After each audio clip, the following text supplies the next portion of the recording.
একটি বিশাল পাহাড় আর তার নিচ দিয়ে চলে গেছে এক রহস্যময় সুড়ঙ্গ। আপনি জানেন কি এই পাহাড় বা নদীর নিচে টানেল বানানো কতটা জটিল?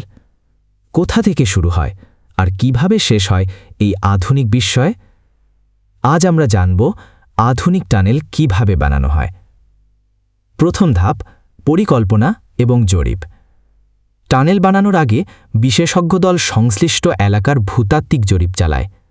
মাটির ধরন, ভূমিকম্প প্রবণতা, পানির স্তর, এমনকি আশেপাশের স্থাপনাও বিশ্লেষণ করা হয়।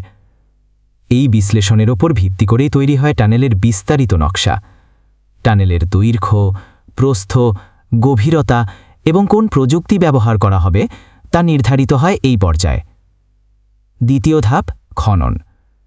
এখানে ব্যবহৃত হয় টিবিএম, অর্থাৎ টানেল বোরিং মেশিন। প্রায় ১০০ মিটার লম্বা এই দৈত্যাকার যন্ত্র একাই খনন করে দেয় বিশাল টানেল। এটি দিনে গড়ে ২ থেকে ৩ মিটার পর্যন্ত খনন করতে পারে। যন্ত্রটির সামনে থাকে একটি ঘূর্ণয়মান ব্লেড, যা পাথর, মাটি সবকিছু কেটে ফেলে। একই সাথে যন্ত্রটি খননের সময়ই কংক্রিট দিয়ে দেয় টানেলের প্রাচীরে, যাকে বলা হয় সেগমেন্টরিং। এই পদ্ধতিতে খনন এবং নির্মাণ একসাথে চলতে থাকে। তৃতীয় ধাপ, সুরক্ষা ব্যবস্থা। খননের সময় ভিতরে কাজ করেন শত শত শ্রমিক এবং ইঞ্জিনিয়ার। তাদের নিরাপত্তার জন্য থাকে শক্তিশালী বাতাস চলাচল ব্যবস্থা, আলো, পানি নিষ্কাশন এবং অক্সিজেন সরবরাহ।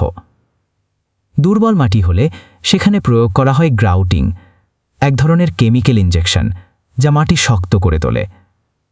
এছাড়া টানেলের ভেতর স্থাপন করা হয় অত্যাধুনিক সেন্সর, যা ধসের সম্ভাবনা থাকলেই অ্যালার্ম দিয়ে সতর্ক করে দেয়। চতুর্থ ধাপ, ফিনিশিং। খনন শেষ হলে টানেলের ভেতর বসানো হয় বৈদ্যুতিক লাইন, পানি ও গ্যাসের পাইপ, আগুন নিবারণ ব্যবস্থা এবং ট্রাফিক কন্ট্রোল সিস্টেম। যদি এটি রেল টানেল হয় তবে অত্যন্ত নিখুঁতভাবে ট্র্যাক বসানো হয়।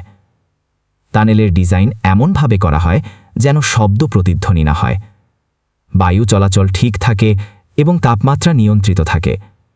সবকিছু মিলিয়ে তৈরি হয় এক আধুনিক, টেকসই ও নিরাপদ টানেল।